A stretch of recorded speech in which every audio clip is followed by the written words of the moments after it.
सियासत में समीकरण के बहुत मायने होते हैं। जिस पार्टी या गठबंधन का समीकरण फिट, वो हिट हुआ। ऐसे में सपा और रालोद के साथ साथ बार बार कांग्रेस को जोड़कर बनने वाले नए समीकरण की चर्चा हो रही है, जिसकी तरफ इशारा जयंत चौधरी ने भी कर रखा है। ऐसे में यह माना जाता है कि पश्चिमी उत्तर प्रदेश में सपा, रालोद और कांग्रेस का अगर गठबंधन हो गया तो एक बहुत बड़ा खेल हो सकता है, क्योंकि इन तीनों के आधार और समीकरण पश्चिम में जाकर काफी मजबूत हो जाते हैं। लेकिन अभी अखिलेश यादव का क्या रुख रहेगा, इस पर प्रश्न चिन्ह लगा हुआ है।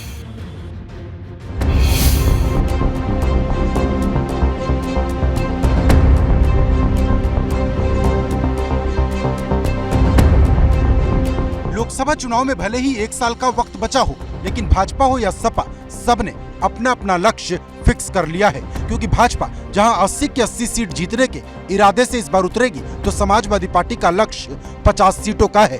कोलकाता में हुई राष्ट्रीय कार्यकारिणी की बैठक के पहले दिन इस बात पर मंथन हुआ। देखिए, संगठन को मजबूत करना और 2024 में उत्तर प्रदेश में कम से कम 50 सीटें जीतने की तैयारी हो चुकी है।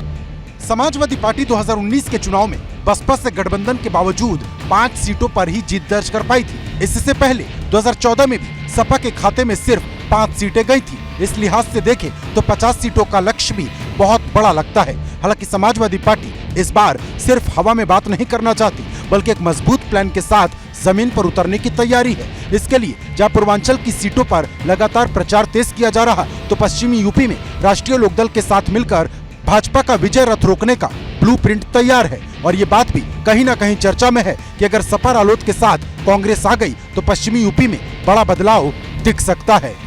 देखिए, अगर विपक्ष एक हो गया तो भारतीय जनता पार्टी का सुपड़ा साफ हो जाएगा। ये सब हार जाएंगे, गोरखपुर भी हार जाएंगे, लखनऊ भी हार जाएंगे, इलाहाबाद भी हार जाएंगे।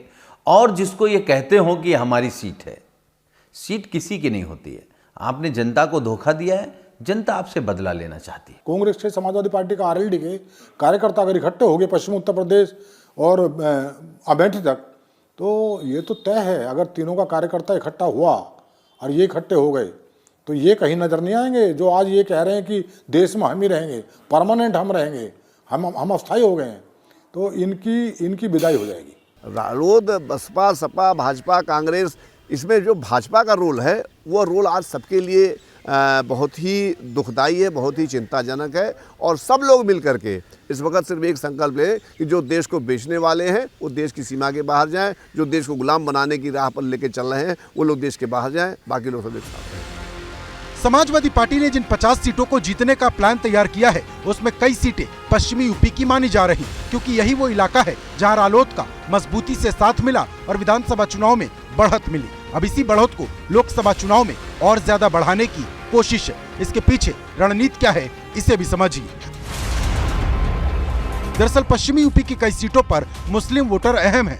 रालोद के गठबंधन के साथ जाट प्लस मुस्लिम समीकरण फिट करने की तैयारी है। 2019 में पश्चिम की 7 सीट भाजपा हार गई थी। सहारनपुर, बिजनौर, नगीना, अमरोहा में भाजपा को हार नसीब हुई, जबकि मुरादाबाद, रामपुर और संभल में सपा जीत गई थी। कौन किसके साथ आता है ये महत्वपूर्ण नहीं है। महत्वपूर्ण ये है कि प्रदेश की जनता त्रस्त है। नौजवान, बेरोजगार, किसान, मजदूर, महिलाएं सब पीड़ित हैं। किसी को कोई मदद नहीं मिल रही है। इसलिए जनमत बना हुआ है भारतीय जनता पार्टी के खिलाफ। इसको एक साथ करके भारतीय जनता पार्टी को केंद्र की सरकार से पहले निकालना है, उसके बाद उत्तर प्रदेश का नंबर आएगा। तो कांग्रेस का पश्चिमी उत्तर प्रदेश में उस ढंग का कोई जनाधार नहीं है। कांग्रेस को ले दे के वही आप जोड़ेंगे कि भाई उसके मुसलमान वोट आ जाएंगे, रालोद के साथ जाट वोट आ जाएगा और मुस्लिम वोट जो है सपा और इन सब के कारण एकजुट हो जाएगा। वो एक दिखता है, लेकिन जब नरेंद्र मोदी सामने खड़े होते हैं और लोकसभा का चुनाव होता है तो वोट का पैटर्न जो है वो चेंज हो जाता है। तो बहुत ज़्यादा अंतर ला पाएंगे मिलके भी, मुझे नहीं लगता है। पश्चिमी यूपी वो इलाका है जहां एक वक्त में कांग्रेस भी मजबूत हुआ करती थी। बाद में सपा और बसपा ने इस इलाके का दिल जीता और अब भाजपा को लोगों ने सिर आंखों पर बैठाया है। लेकिन सपा और रालोद की कोशिश पुराने दिन में लौटने की है। हालांकि ये कोशिश इतनी आसान होगी ये कहा नहीं जा सकता। भारतीय जनता पार्टी कभी भी किसी को चुनौती नहीं मानता। भारतीय जनता पार्टी का लक्ष्य 80 में से 80। तो मुझे लगता है कि भारतीय जनता पार्टी का देवतुल्य कार्यकर्ता जो बूथ पर सशक्त और मजबूत जीतने के लिए काम कर रहा है, मोदी जी के नेतृत्व में, योगी जी के नेतृत्व में इस उत्तर प्रदेश में 80 के 80 हम जीत के दिखाएंगे। ये मुझे नहीं संभव लगता। राष्ट्रीय लोकदल और समाजवादी पार्टी तो एक साथ रहेंगे, लेकिन कांग्रेस उनके साथ नहीं खड़ी होगी। कांग्रेस में प्रियंका गांधी की जो महत्वाकांक्षाएं पैदा हो चुकी हैं पिछले चुनाव में, और राहुल गांधी ने उनके लिए, जैसे कि महाभारत में पांडवों के लिए 5 गांव की मांग हुआ करती थी, राहुल गांधी ने प्रियंका को उत्तर प्रदेश दे रखा है। और मुझे नहीं लगता कि प्रियंका की एम्बिशंस उत्तर प्रदेश छोड़ने की हैं।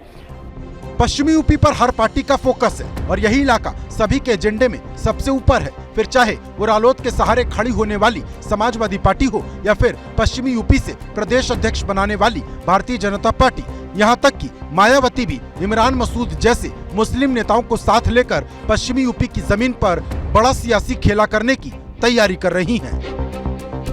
Bureau report, ABP Ganga.